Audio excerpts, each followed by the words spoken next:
Voy a comenzar la grabación de la clase. Está grabado.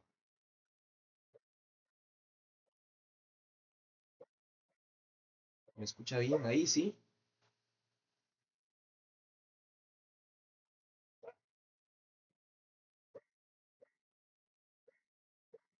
Bueno, voy a comenzar.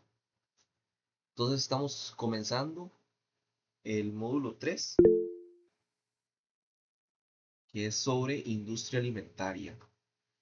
Lo que estuvimos viendo la semana anterior, en el módulo 4 del módulo 2 de la semana 4, fue los distintos principios del control de calidad, cómo se lleva un sistema de gestión de calidad.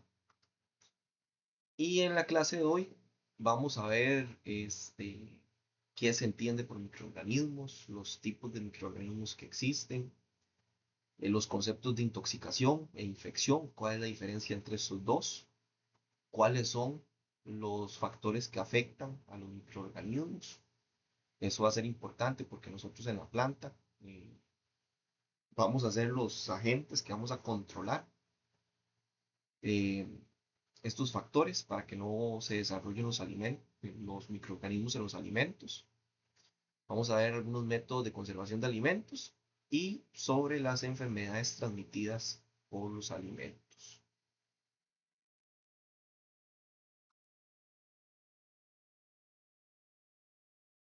Comenzamos con un poquito, con una línea de tiempo histórica, de algunos hitos históricos en la microbiología de los alimentos.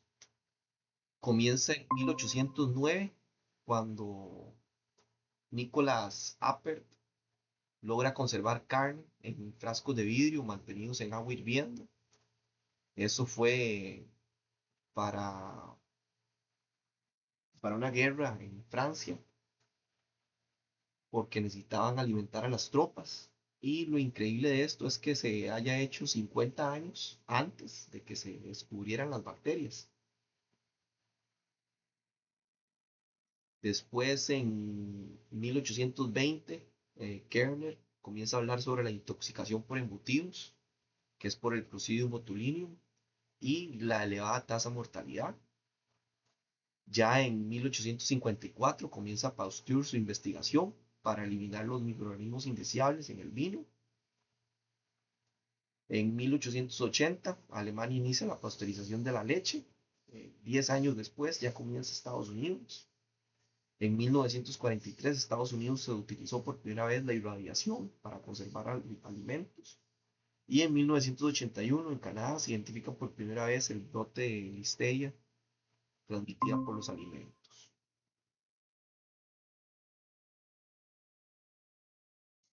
¿Por qué este último caso es importante?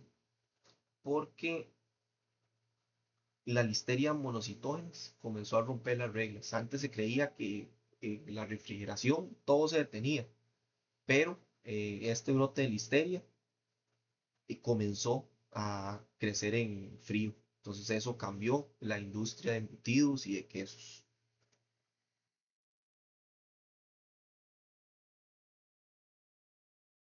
Los microorganismos, ¿qué son los microorganismos? Bueno, de hecho de una forma sencilla, son formas de vida muy pequeñas. Aquí en este grupo de formas de vida están bacterias, los mohos, los virus.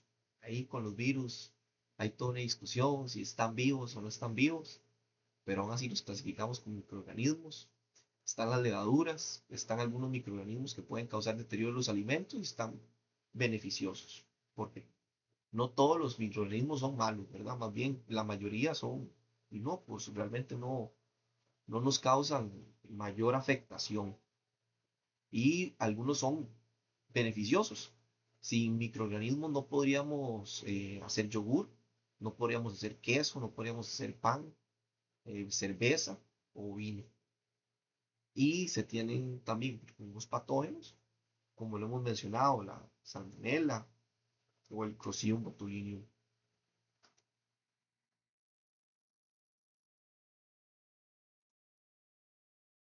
Los microorganismos son tan pequeños que normalmente solo se pueden ver a través de un microscopio En un milímetro pueden llegar a caber hasta 10.000 de ellos. Y como no se pueden ver a simple vista, no es posible saber si están presentes o no en los alimentos, ¿verdad? Nada más con verlos.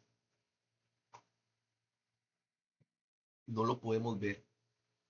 Para que ustedes se hagan una idea de la escala, si una bacteria fuera del tamaño de una bolita de tenis, una persona sería de la altura del monte Everest. Esa es la diferencia de tamaños que hay entre las bacterias y nosotros.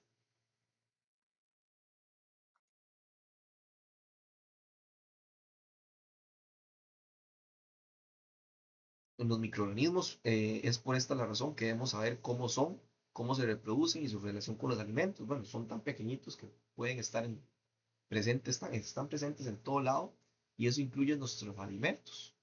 Para una bacteria, un trozo de carne o una lechuga o los sobros de comida, y eso es un festín.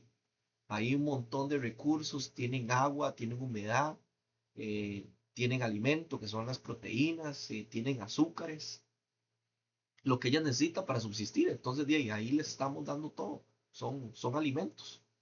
Ellas ahí se van a reproducir si tienen las condiciones.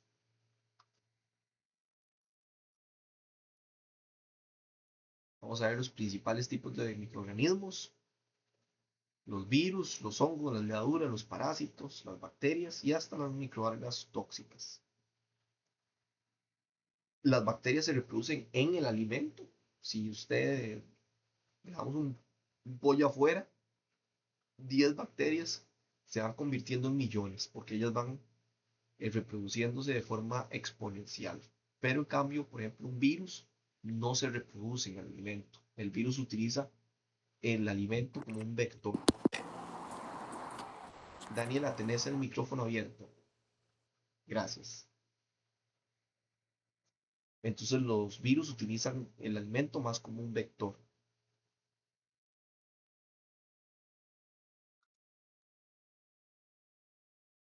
Vamos a ver, tener que los virus son millones de veces más pequeños que un milímetro, también son más pequeños aún que una bacteria. Ellos necesitan a un organismo vivo para poder reproducirse. Ellos no se desarrollan propiamente en los alimentos. Su presencia en un alimento indica que la persona, animal o agua eh, fue el vehículo de este virus, porque propiamente en alimento no se va a reproducir, ¿verdad? Sino que algo hizo que ese virus llegara hasta ahí, hasta ese alimento. Y muy pocos virus son suficientes para enfermar a una persona y todos los virus causan enfermedad. Mucha gente cree que congelar todo mata, pero eso es un error. Hay virus como la hepatitis A o el norovirus que son muy resistentes al frío y a la sequedad también. Entonces pueden sobrevivir en el congelador durante mucho tiempo, pero sí son sensibles al calor. Entonces, si se da una buena cocción posterior, ahí va a ser esta como barrera de eliminación de los virus.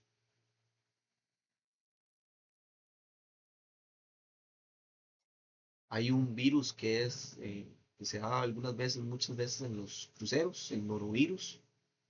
Se transmite fácilmente de persona a persona y en las superficies. Entonces, un poquito de partículas de ese virus en la comida va a enfermar a todo el mundo.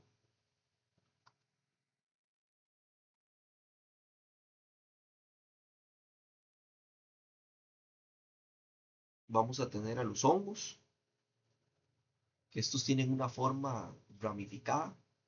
Los hongos producen esporas, se utilizan para la producción de quesos y ciertas carnes, pueden causar deterioro, cambios de color, aspecto polvoriento, algodonoso, olor a tierra. Algunos son patógenos y producen toxinas, pero también hay hongos positivos que nos ayudan.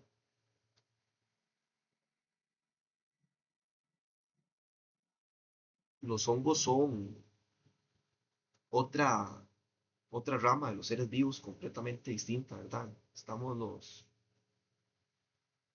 el reino animal y está el reino vegetal y está el reino fungi. El de los hongos. Son diferentes. Y en realidad los hongos se parecen más a los animales que en realidad a las plantas, genéticamente. Cuando nosotros estamos consumiendo algún alimento y vemos que se le está haciendo tal vez como hongos, que se le dé una manchita de moho en el pan o algo así, nosotros no podemos llegar y decir, ay, es que nada más le quito eso.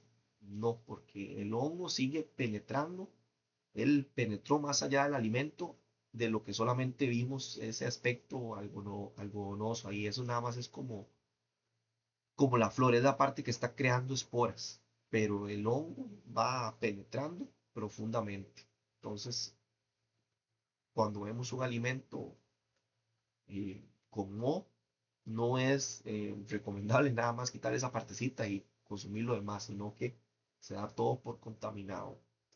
Y también son peligrosas las toxinas que producen, las micotoxinas, específicamente para granos como el maíz, el arroz o los frijoles. Se dan las aflatoxinas. Estas son toxinas que son cancerígenas y resistentes al calor. Entonces, el hongo se puede morir cocinado, sí, pero la toxina que ya creó ahí no le va a pasar nada. Y nosotros la consumimos, pudimos haber cocinado el maíz o los frijoles, que esa toxina sigue ahí.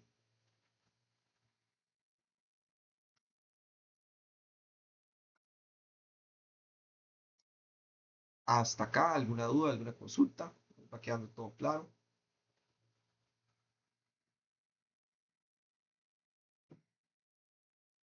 Ok, excelente.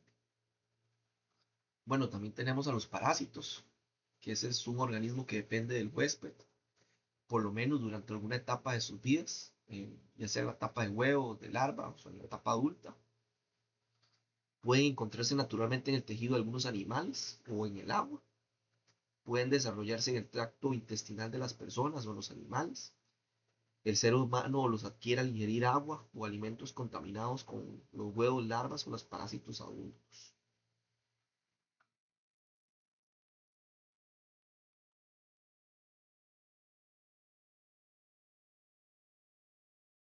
Aquí hay una diferencia con los parásitos, que un parásito ya es una forma de vida más compleja respecto a las bacterias, ¿verdad? Y la congelación de una congelación fuerte a mayor a -70 grados sí mata los parásitos.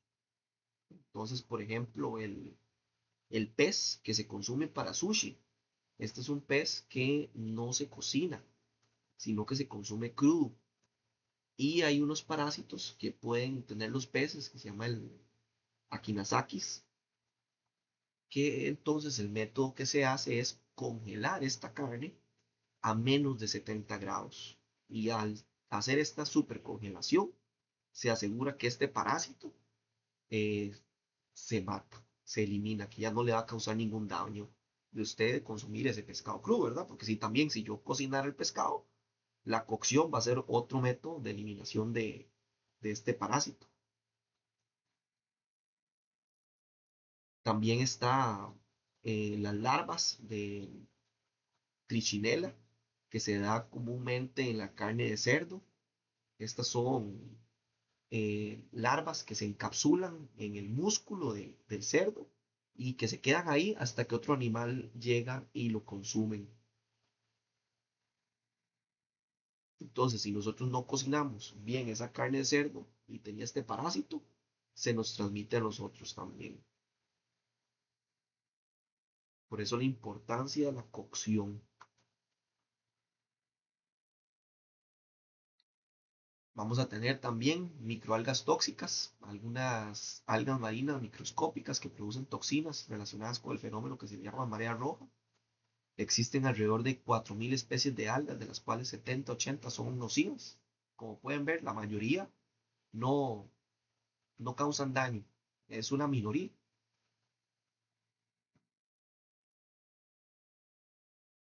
cuando se da una marea roja no es necesariamente de color rojo, a veces el agua se ve normal, o se ve café, o se ve como un verde, y eso es porque se da una bioacumulación.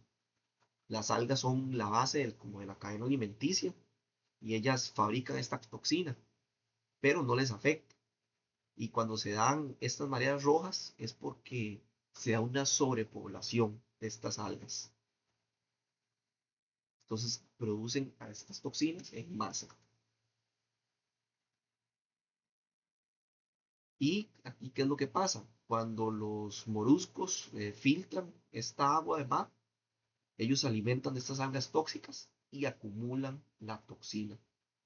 Entonces, si nosotros llegamos y cosechamos esos moluscos, nos van a causar daño si los llegamos a consumir, porque ellos están acumulando todas estas toxinas del mar. Otros mariscos se alimentan de los primeros y también acumulan la toxina. El ser humano se intoxica al consumir mariscos que han acumulado en el cuerpo las toxinas.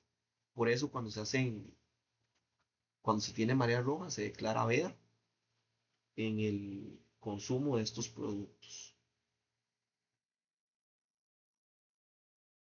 Las ostras, como les decía, son como aspiradoras del mar. Ellas filtran un montón de agua y si en esta agua, bueno, están estos microorganismos, y ellas se alimentan del alga y llegan a acumular esta toxina. Y esta toxina es termostable. Eso quiere decir que los mariscos eh, se pueden cocinar, que la toxina va a seguir intacta. No, no le va a causar ningún daño, sino que va a continuar y nos va a enfermar. La única forma de prevenir esto es respetando las vedas y comprando con proveedores certificados.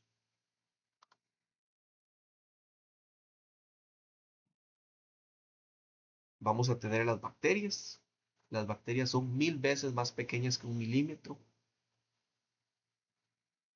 Tienen diferentes formas redondas. Normalmente las redondas se les llaman cocos, a las cilíndricas bacilos.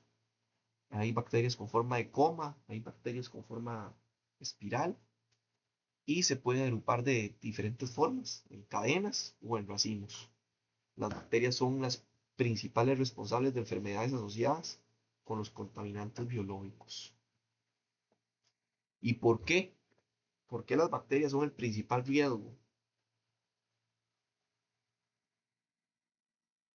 Por velocidad, porque una sola bacteria en condiciones ideales puede dividirse cada 20 minutos. Entonces, una sola bacteria en una hora puede convertirse en 250.000 bacterias. Entonces, rápidamente, ellas se expanden y crecen exponencialmente.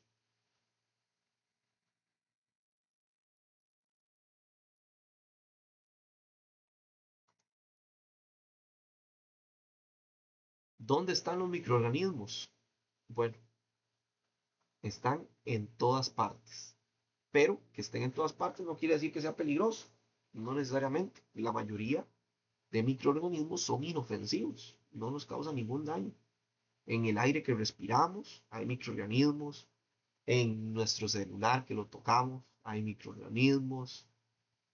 En la comida que consumimos probablemente haya microorganismos, pero cantidades muy bajas y que no nos van a causar daños. En nuestra piel, nosotros en nuestra piel tenemos cientos de millones de microorganismos.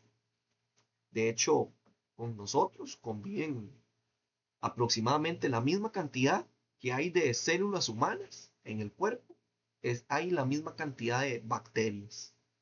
Solo que las bacterias son mucho más pequeñitas que una célula humana. Entonces también, por eso podemos tener igual cantidad de células del cuerpo que de bacterias. Y ahí están inofensivas, no nos causan ningún daño, más bien conviven con nosotros.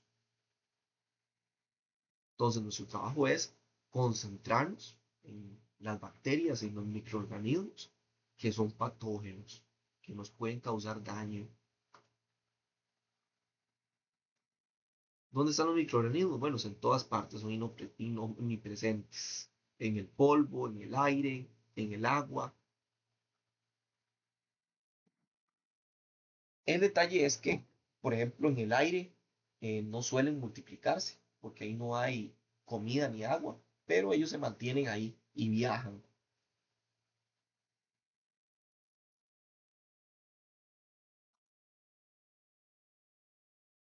¿Dónde están los microorganismos? Lo que les mencionaba, ¿verdad? Nosotros tenemos microorganismos en nuestro cuerpo. Tenemos en el cabello, en la boca, en la nariz, en las manos, en las heridas, en las ampollas, en los granos, en la ropa. Todo está lleno de microorganismos. Y nosotros muchas veces somos la principal fuente de contaminación.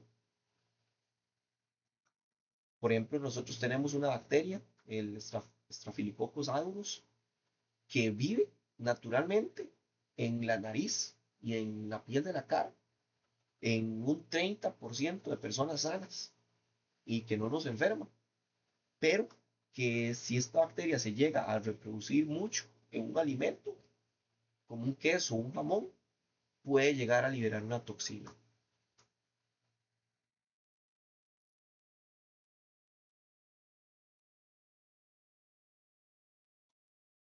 Aquí es importante tener en cuenta que en los procesos, el principalmente foco de contaminación son las manos. ¿Por qué? Porque las manos son los vectores que tocamos una cosa, tocamos lo otro, necesitamos hacer una acción, lo hacemos con las manos, entonces las manos son lo que está tocando o que sirve de vector. Entonces, con las manos hay que tener mucho cuidado, por eso la importancia del lavado de manos, que cuando trabajamos en planta no utilicemos anillos, no utilicemos relojes, porque todos estos son puntos que acumulan suciedad.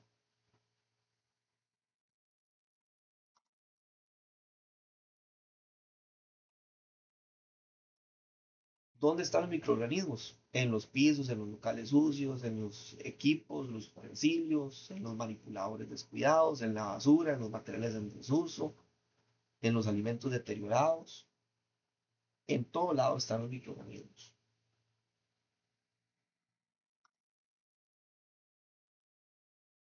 ¿Dónde están también? En los animales, en las aves, en los insectos, en las mascotas, en los cadáveres, en los bichos muertos, en los excrementos.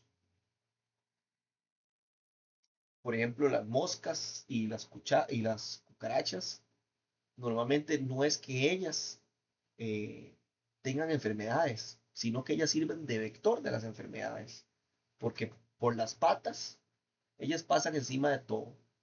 Entonces, si caminaron encima de caca y después caminaron encima de la comida, bueno, ellas sirvieron ahí de vector, pasaron de un lado a otro estas bacterias, estos microorganismos. También tenemos bacterias como la E. coli o la salmonela que viven en el intestino de animales y que si se da una contaminación, es normalmente una contaminación de origen fecal, que de ahí es que vino la fuente de contaminación.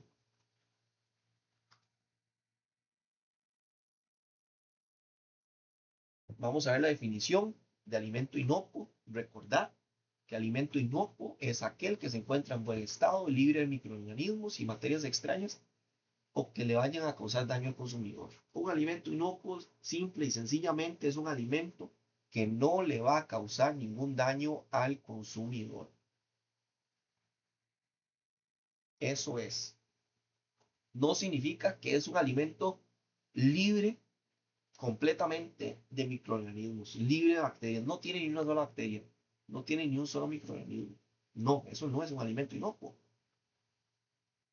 Alimento inocuo es nada más que no nos vaya a causar daños. Por lo tanto, es que no vaya a tener toxinas, que no vaya a tener microorganismos que nos vayan a enfermar.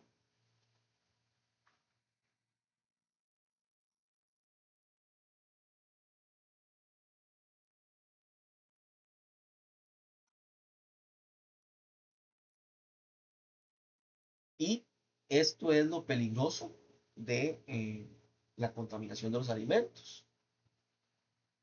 que vamos a afectar la vida de las personas. Vean estos noticias que salen por acá. Brotes de diarrea, de intoxicación, contaminación. Y esto se les puede dar trazabilidad y darse cuenta, mira, es que esto fue en esta feria, en este punto de venta, que estaba contaminado. Y eso es un golpe duro para la reputación de las empresas. Si nosotros tenemos, por decir algo, un yogur que le va a causar, que le causó una intoxicación a una serie de personas, y esto nos va a afectar las ventas. Entonces, esos son los costos de no hacer las cosas bien, de no cumplir con la inocuidad, de no cumplir con los procesos.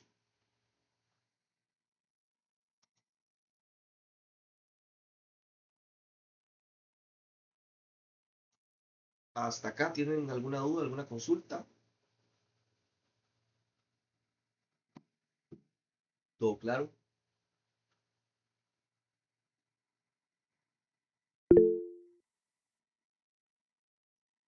Excelente. Adelante, Mauricio. Una consulta, Luis Diego, sobre el tema de las grasas, digamos, de un freidor, ¿cuánto tiempo debe pasar una grasa para que se diga, o los aceites, para que se diga que ya se va a desechar? Ok, eso va a depender del aceite porque distintos aceites tienen distintos puntos de humo. Lo que es recomendable es que si el aceite ya pasó su punto de humo, es que se comienza a quemar el aceite. Cuando ya tenemos aceite quemado, es aceite que ya tiene un químico que es dañino, que se llama acrimalina, que nos va a causar daño. Pero lo recomendado es tal vez 2, 3 ciclos de uso. Hay que, si usted le está midiendo verdaderamente bien el aceite, que no alcance su punto de humo y se mantenga limpio, se puede seguir utilizando.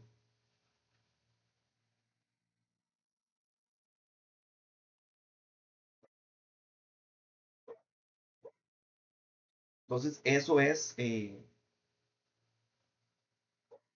la recomendación, ¿verdad? El punto de humo es el factor que nosotros tenemos que analizar en los aceites. Aceites de Me dijo, coco, de oliva, de soya, estos van a tener diferentes puntos de humo. se le dice punto de U. De humo, se llama así punto de Ah, humo. de humo. Sí, Ah, ok. punto de humo. Gracias. Y lo recomendado es, como le decía, 2, 3, 4 veces ya es. Después de eso, ya sí es recomendado hacer el cambio del aceite.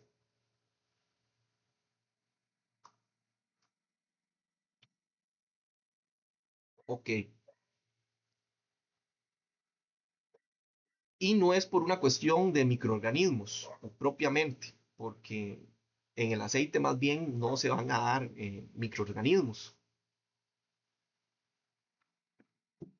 porque es un ambiente libre de agua. Cuando nosotros tenemos ambientes que son libres de agua, normalmente limitamos completamente los microorganismos. Los aceites lo que tienen es lo que les mencionaba, ¿verdad? El punto de humo y la rancidez, que ya el aceite comienza a perder la calidad y se comienza a pasar por el proceso que se pone rancio. Entonces tenemos el origen de la contaminación microbiológica de los alimentos. Eh, Puede venir a partir del agua, del suelo, del aire, del polvo, de alguna transformación industrial, a partir del ambiente, superficies, agua, materiales, personal o propios de los procesos tecnológicos. Al final del proceso de fabricación, el producto acabado contiene una flora que es el resultado de su historia provocada por las sucesivas contaminaciones de distintos microorganismos, pero también de tratamientos de estabilización. Por cada etapa que va pasando el alimento, ahí va recolectando ciertos microorganismos, Pero recordemos, la gran mayoría de microorganismos no son dañinos, no nos van a causar problemas. Es estar pendiente de los microorganismos peligrosos y de tomar las medidas de eliminación de microorganismos, como un proceso de cocción que va a detener completamente eso. La contaminación de los alimentos, el crecimiento de los microorganismos en los alimentos está influido por tres factores: la flora microbiana de los ingredientes o los alimentos usados en su estado natural sin procesar, las condiciones sanitarias durante el procesamiento y las condiciones adecuadas del empaque, manejo, almacenaje para mantener la flora a un nivel bajo. Entonces aquí vemos que lo que se intentan hacer es tomar medidas para evitar la alta reproducción de los microorganismos. Aquí en estas imágenes son ejemplos de contaminación cruzada, clásico ejemplo de utilizar una misma tabla de picar que hayamos utilizado para picar una carne, por ejemplo, y que después utilizamos esa misma tabla de picar para cortar vegetales para una ensalada. Para la carne no hay problema, porque la carne se va a cocinar y porque pasa por el proceso de cocción, nos encargamos de eliminar los microorganismos patógenos. Pero ¿qué es lo que pasa? Si yo agarro eso y le pongo un tomate encima, bueno, se va a contaminar, ¿verdad? Con el caldo de la carne y ahí van a estar los microorganismos y se van a pasar a la ensalada, que la ensalada no va a tener ningún proceso de eliminación de microorganismos, porque la ensalada no se va a cocinar, entonces no se van a eliminar, ellos más bien ahí se van a multiplicar. Y ahí es cuando vienen las enfermedades, las ETAs.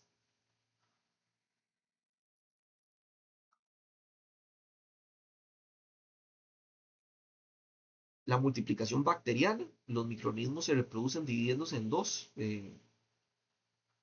tiempos de generación. Se tiene que las condiciones ideales se dividen cada 15 minutos. Por ejemplo, una bacteria coli, si tuviera comida y espacio completo, digamos que si el planeta entero fuera un plato de Petri, un plato de Petri es donde se hacen los cultivos de bacterias. Entonces, en estos lugares eh, tienen la humedad perfecta, tienen todos los alimentos que ellas requieren. Entonces, en estos platos de Petri se utiliza para cultivar las bacterias y para que ellos crezcan. Si nosotros tuviéramos el planeta Tierra fuera un plato de Petri completo o una bola de Petri, en 24 horas una sola bacteria de E. coli podría colonizar el planeta entero, por, sí, con esta división, ¿verdad? Ese es el tamaño exponencial de la división bacteriana.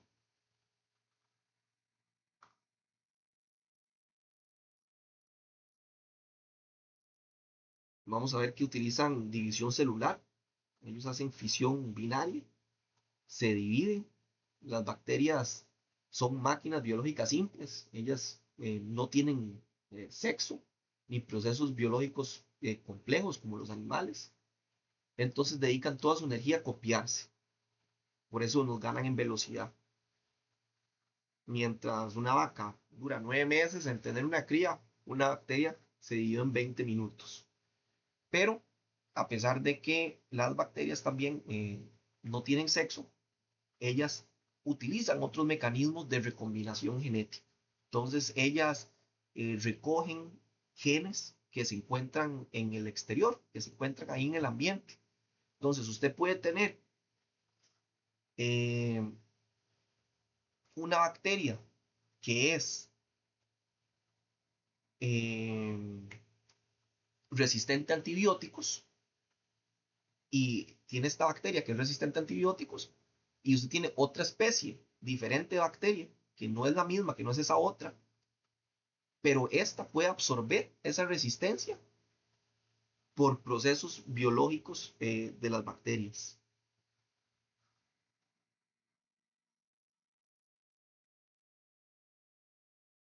Por eso es tan peligrosa la, eh, la resistencia a los antibióticos.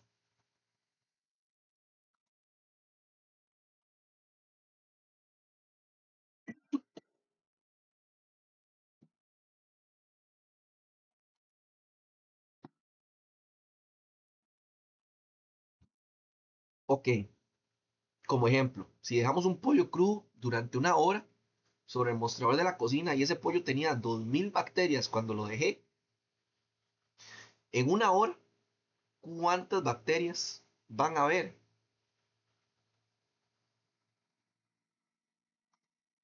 Aquí hacemos el cálculo. Habían 2000 iniciales.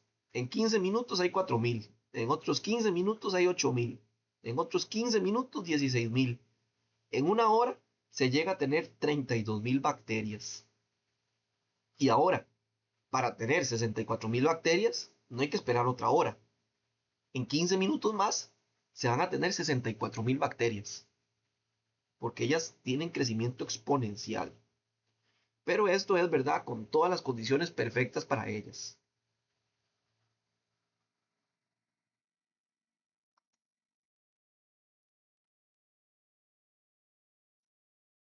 Vamos a ver que la curva de crecimiento de los microorganismos va a tener 4 fases.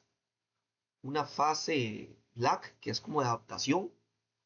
Después viene una fase exponencial de crecimiento.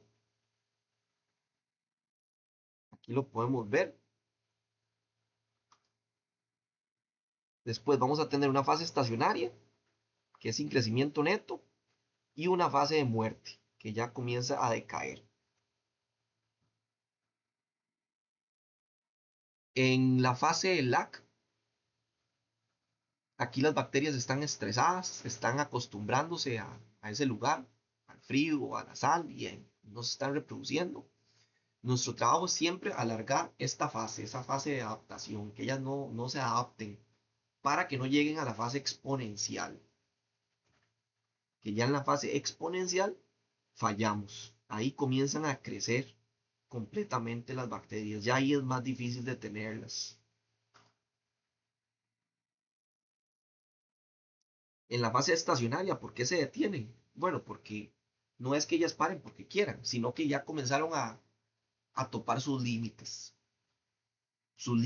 de espacio o sus límites de comida o se están intoxicando sus propios desechos, porque eso pasa. El ambiente se vuelve tóxico para ellas mismas, de lo que ellas producen. Y después viene la fase de muerte, que ahí ya comienzan a decaer, comienzan a morir. Pero que esté en la fase de muerte no quiere decir que ya el alimento es inocuo, ¿verdad?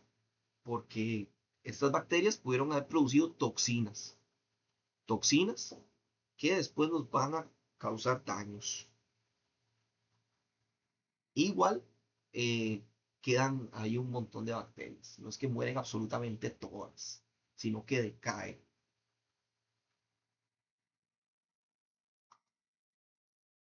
Y aquí podemos ver las 4 fases. Fase lag, exponencial, estacionaria, declive y muerte. Más bien 5. Nosotros con la refrigeración lo que intentamos hacer es mantener a las bacterias en esta fase lag inicial, antes de que se comiencen a reproducir exponencialmente. Y cuando hacemos una cocción, es una intervención que forzamos a muerte a todas las bacterias.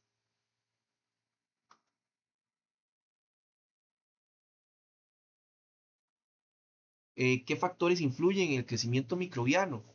Esto es muy importante porque estos son los factores que nosotros vamos a intentar controlar para intentar quitarle estos factores a las bacterias y que ellas no se puedan reproducir.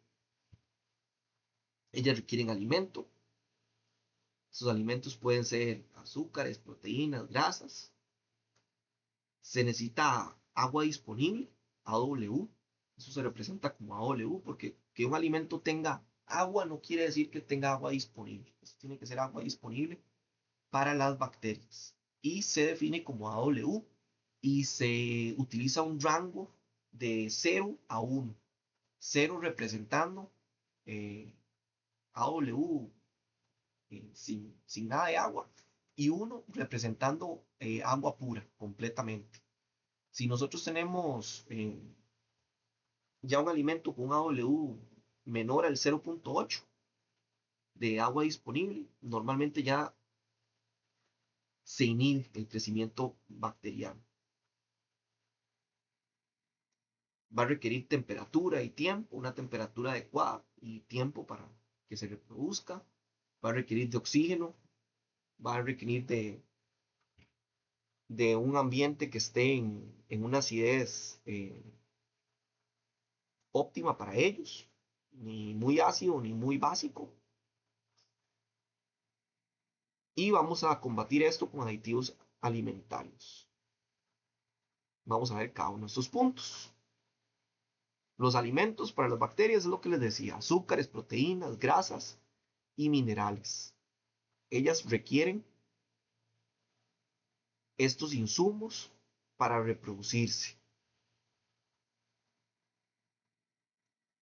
Y esto es lo que les decía a Mauricio, que normalmente cuando se hacen los cambios de aceite no es por un peligro biológico propiamente, porque se hayan acumulado ahí microorganismos o algo así. No, porque en el aceite no tiene agua. Entonces prácticamente no se va a dar ahí ningún crecimiento de ningún microorganismo. Es por otros temas de calidad. Vamos a tener también alimentos de más alto riesgo porque tienen más alimentos disponibles para los microorganismos, como por ejemplo la leche, el queso, las carnes, los huevos. Son alimentos altos en bacterias porque tienen comida nutritiva y están húmedos. Ahora el otro punto es lo que les mencionaba, el AW, que es el agua disponible o el agua libre.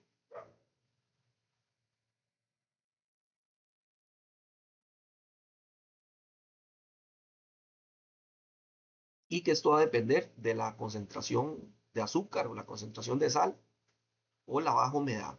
Por ejemplo, nosotros podemos tener una mermelada, que la mermelada es líquida, la mermelada tiene agua, pero no es agua disponible para las bacterias. ¿Por qué? Porque la mermelada, al ser tan alta en azúcares, el azúcar secuestra el agua. Entonces usted, ahí no pueden crecer microorganismos porque químicamente el azúcar no permite que las bacterias accedan al agua. Entonces, alimentos altos en azúcares, altos en sales, son alimentos que no se van a poder reproducir las bacterias fácilmente.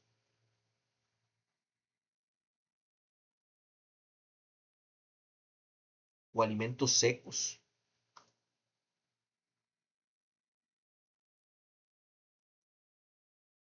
Ok, la actividad del agua AW se expresa como AW y varía entre 0 y 1.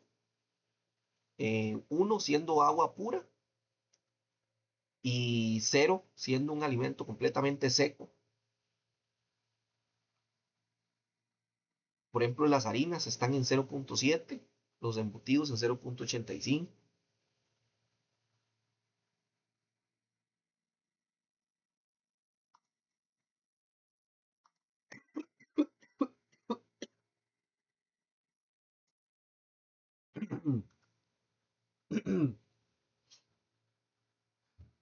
Uy, chica, me pegó fuerte esa gripe que tuve hace 15 días. Aún sigo, estoy saliendo apenas.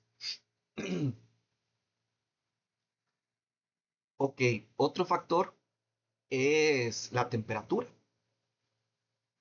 Es un factor que nosotros podemos generalmente controlar. Entonces es muy, muy importante. Las bacterias sobreviven fácilmente en temperaturas entre 4 y 60 grados. Entonces, si tenemos entre 4 y 60 grados, hablamos de que es una zona de peligro, porque es una zona de crecimiento bacteriano.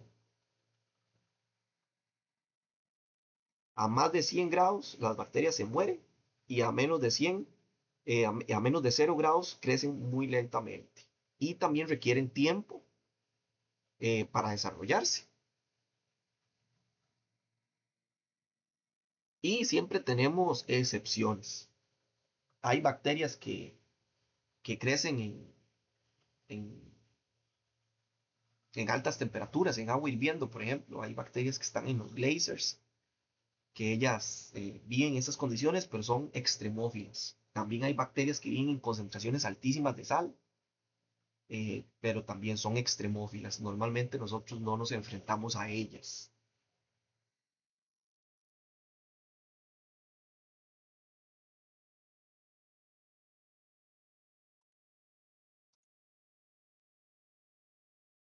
Y aquí es lo que les mencionaba de la zona de peligro.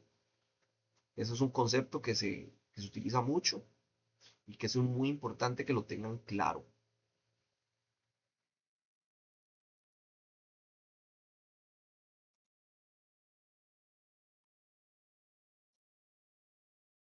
Las bacterias, también algunas necesitan oxígeno y otras pueden vivir sin el oxígeno. Por ejemplo, el botulismo. El botulismo, bueno, el botulismo es una enfermedad que la provoca la bacteria Clostridium botulinum, que esta bacteria más bien odia el oxígeno y ella solamente se reproduce en ambientes libres de oxígeno. Entonces, cuando se da, esta bacteria es en ambientes libres de oxígeno, como por ejemplo productos enlatados.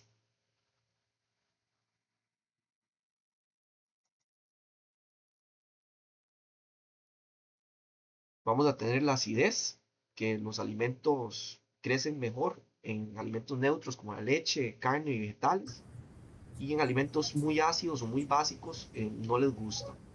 Mauricio, tenés el micrófono abierto, ¿quieres decir algo? Ok, No, no, fue un dedazo, disculpe. ok, ok. Entonces tenemos aquí la escala de pH y podemos ver cómo se ubican distintos elementos en esta escala de pH. Y dependiendo también del tipo de microorganismo que nos estemos enfrentando, ellos van a tener ciertos requerimientos especiales de pH.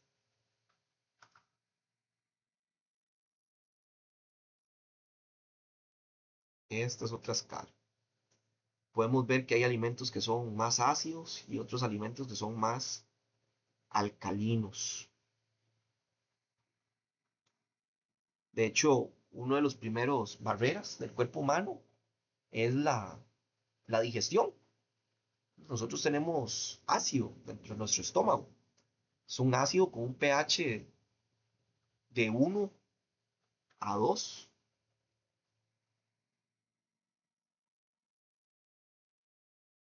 Pero no todo, dependiendo de la concentración de los microorganismos, ¿verdad? Se pueden escapar y pueden sobrevivir ahí aún.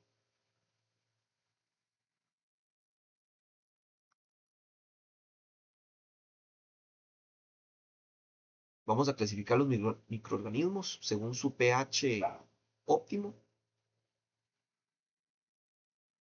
Podemos tener organismos que son acidófilos, que se desarrollan un pH menor a 6. Muchas arqueas y hongos tienen membranas estabilizadas por altas concentraciones de hidrógeno. Están los neutrófilos, que se desarrollan en condiciones de 6 a 8. Y ahí están las bacterias patógenas humanas. Y se tienen también alcalófilos, que es un punto mayor a 8 de pH. Y son normalmente bacterias de suelos y aguas.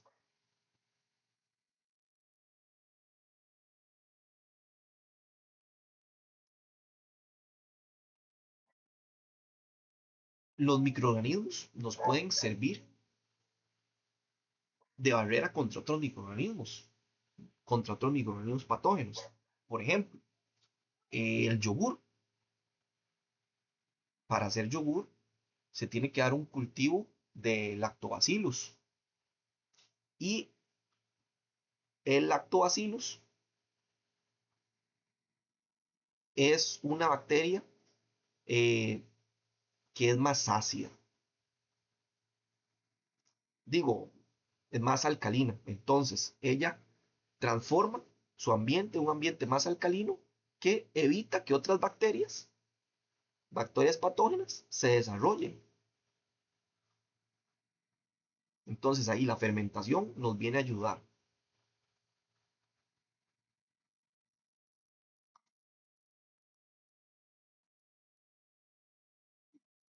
Vamos a tener los aditivos como métodos para control bacteriano.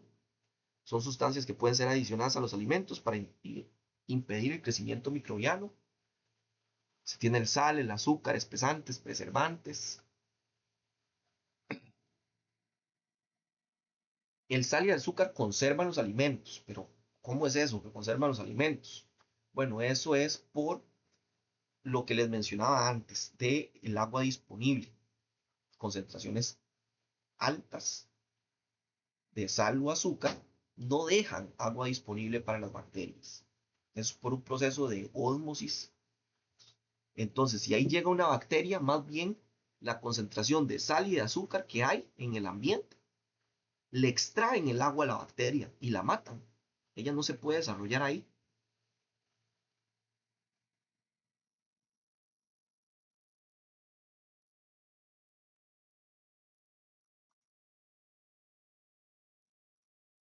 Vamos a tener enfermedades transmitidas por los alimentos, las setas, que existen microorganismos patógenos que causan enfermedades en el ser humano y dependiendo de su seriedad pueden causar incluso la muerte.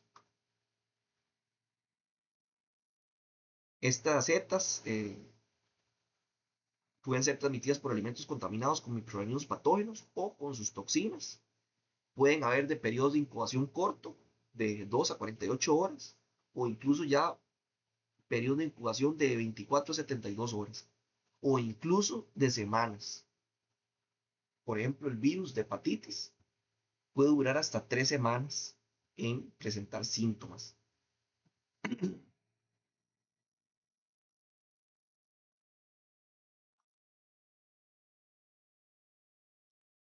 Las enfermedades transmitidas por los alimentos afectan generalmente el sistema gastrointestinal, con síntomas como diarrea, vómitos, dolor de estómago, fiebre, y pueden haber de dos tipos, infecciones o intoxicaciones. Vamos a ver la diferencia. Una infección es una invasión de las bacterias. Ella llega y está en nuestro cuerpo y ahí se está multiplicando.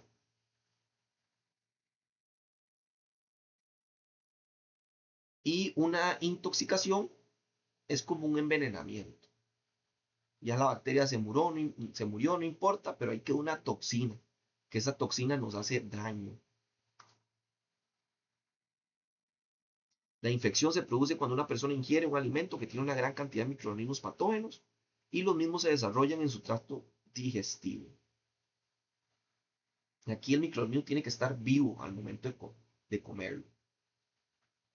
Si se cocinó bien el pollo, se mató a la salmonela, entonces no va a haber infección. La infección ocurre cuando la bacteria llega al intestino viva y ahí empieza ya una guerra adentro de nosotros.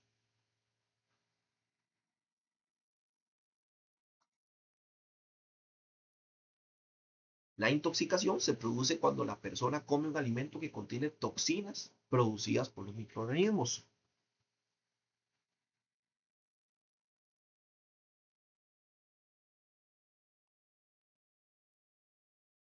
Entonces, aquí es, si por ejemplo consumimos un molusco, una ostra, que, que está en un ambiente de marea roja y estuvo consumiendo esta ostra de las toxinas, de las algas, y yo vengo y la consumo, tal vez le eche limón, nada más, y estas toxinas me van a causar a mí una intoxicación. no es directamente un microorganismo vivo lo que me lo está causando, sino son los residuos de esos microorganismos que los que nos causan el daño.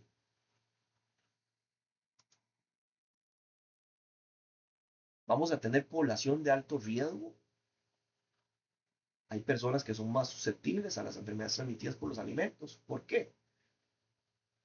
Porque tienen su sistema inmune comprometido. Por ejemplo, los niños pequeños normalmente no han desarrollado completamente su sistema inmune adecuadamente. A niños menores de 3 años o de 1 año no se les recomienda dar miel de abeja, porque la miel de abeja puede tener un microorganismo que para nosotros, personas adultas, no nos va a causar nada, pero para un niño pequeño que no ha desarrollado completamente su sistema inmune, eh, puede ser muy grave, por ponerles un ejemplo. Personas adultas mayores, ya por la edad, tienen tal vez distintas enfermedades que les afectan su sistema inmune. Las mujeres embarazadas son más susceptibles. Las personas inmunosupresoras, son personas que tienen algún su sistema inmune comprometido, tal vez por cáncer, por alguna enfermedad, por algún trasplante. Cuando las personas tienen trasplantes de órganos, toman medicamentos para que su sistema inmune no ataque ese órgano nuevo que le pusieron, pero entonces hace también, ¿verdad? Que y todo su sistema inmune en general esté deprimido, esté reducido. Entonces va a hacer que cualquier otra enfermedad o infección le vaya a causar más daño.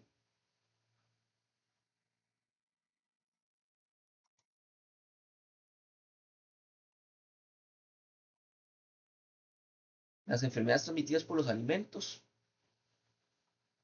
provocan 76 millones de casos al año.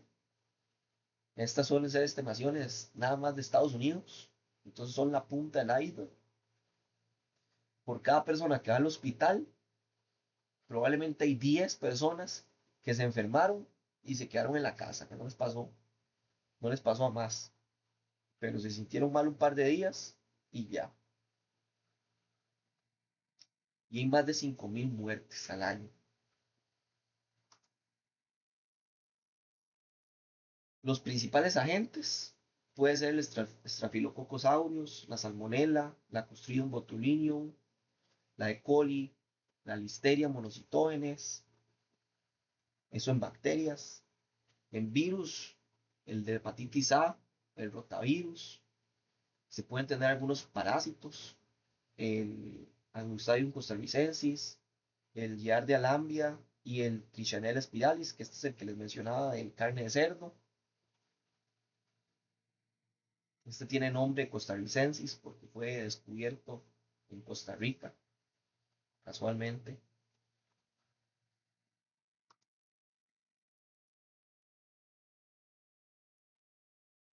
Vamos a tener las bacterias,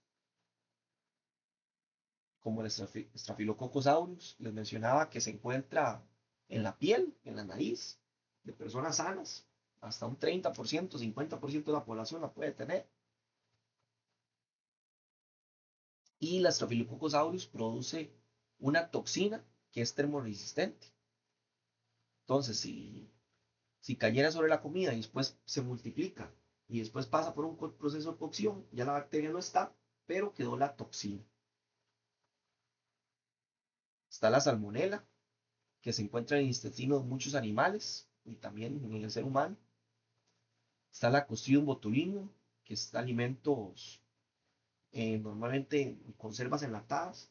Por lo que les mencionaba, que el Clostridium botulinum crece únicamente en ambientes libres de oxígeno.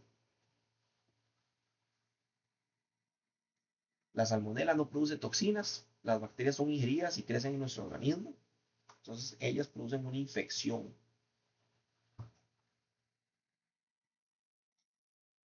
Lo que les decía de la miel de abeja es lo peligroso es por el botulismo. La miel de abeja puede tener esporas de botulismo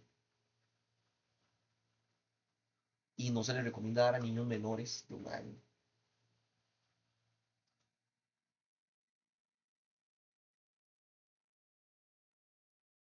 Vamos a tener los virus, que pueden tener periodos de incubación mucho más amplios que las bacterias, hasta 15 a 50 días.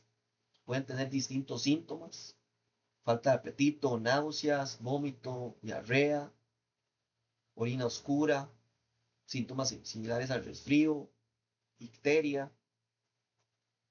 Icteria es ponerse amarillo, prácticamente. Eso es cuando la gente se le pone la piel o, o la parte blanca de los ojos, se les pone amarillo. Eso es icteria. Y eso a veces lo produce la hepatitis.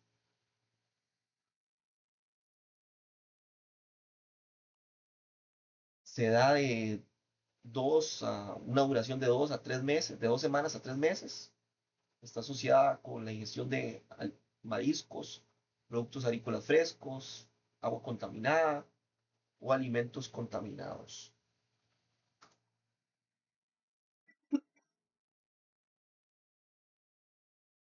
Vamos a tener parásitos,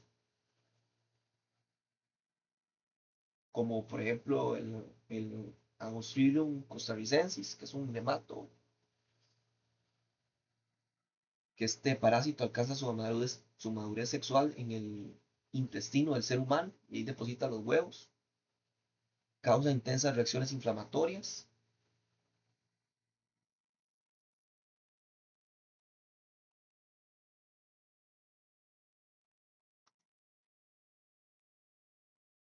¿Y cuáles son los modos de transmisión de las enfermedades transmitidas por los alimentos? Bueno, tenemos una fuente de contaminación, un agente etiológico, el alimento vulnerable, ahí incrementa la dosis efectiva, lo consume en huésped, se da la enfermedad y ahí se da la fuente de contaminación. Y ahí va la cadena. No siempre que comemos bacterias nos enfermamos, porque necesitamos cierta cantidad mínima. Y nosotros tenemos un sistema inmune, tenemos nuestro sistema digestivo que digiere los alimentos. Entonces, las bacterias en ciertas dosis, nosotros las podemos consumir y nuestro cuerpo va a lidiar con ellas. Pero si ya vienen en dosis muy altas, y ya vienen los peligros, ¿verdad? Y también hay bacterias que son más peligrosas que otras. Por ejemplo, la E. coli de la cepa 0157. Esa es sumamente peligrosa. Con dosis de 10 a 100 bacterias ya pueden ser altamente patógenas.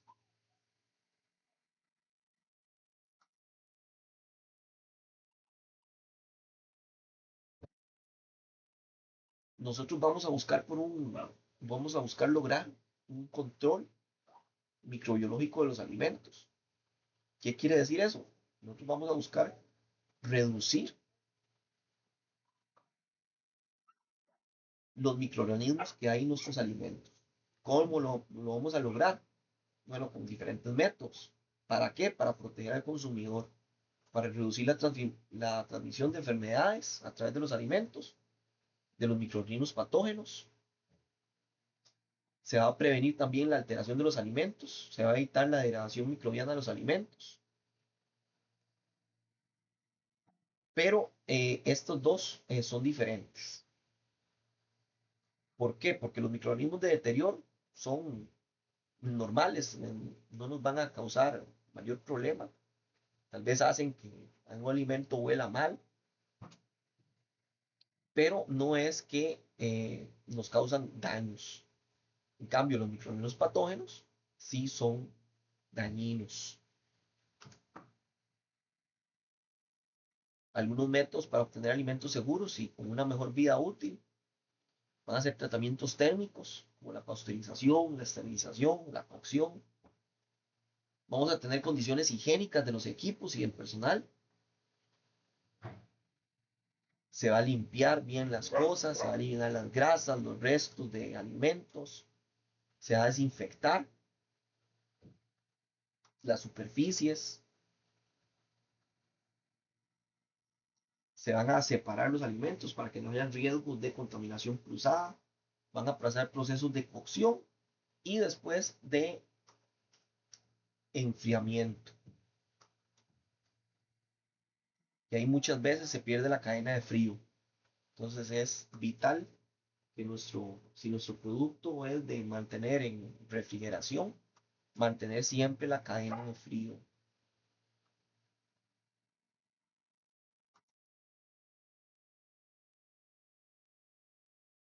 El deterioro de los alimentos, por la naturaleza propia de los alimentos, pueden alterarse o deteriorarse y transformarse en vehículos de enfermedades al ser ingeridos.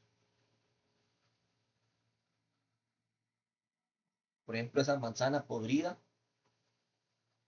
no sé si han escuchado que una manzana podrida pudre a las demás, eso es real, porque una manzana en proceso de descomposición o en proceso de maduración comienza a liberar un gas que se llama etileno, y este gas es como una hormona, una fitohormona, que provoca la maduración en las demás frutas. Entonces, si usted tiene una manzana podrida, está liberando etileno, esa manzana está madurando y pudriendo a las demás. Está acelerando la maduración de todas las demás frutas.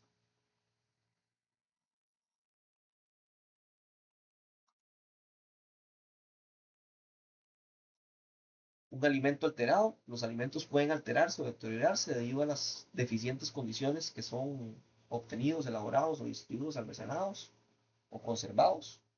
Un alimento alterado es aquel que ha sufrido cambios en el sabor, en el olor, color o textura, por ejemplo, un pan duro o una leche cortada o unas papas fritas rancias. No es que nos vayan a matar, pero nadie se lo va a querer comer. Esos son problemas de calidad.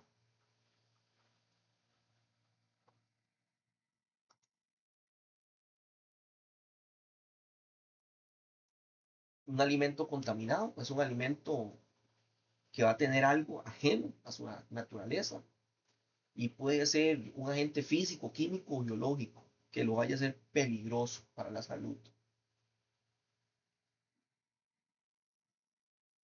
¿Qué puede ser un agente físico peligroso? Bueno, fragmentos de vidrio, de metal, de plástico. Peligros químicos pueden ser restos de pesticidas, de jabón o lubricantes. Y biológicos es todo lo que hemos visto la clase del día de hoy, que son las bacterias, los virus y los parásitos.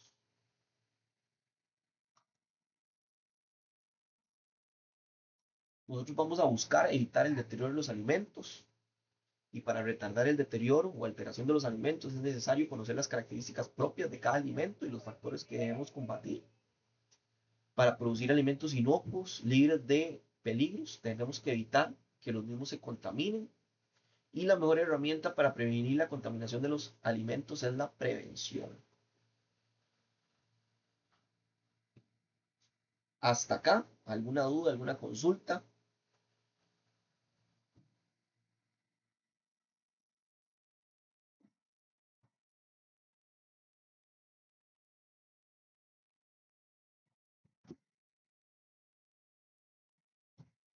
Si tienen todo claro, ninguna duda, ninguna consulta, hasta aquí llegaríamos con la clase de la noche de hoy.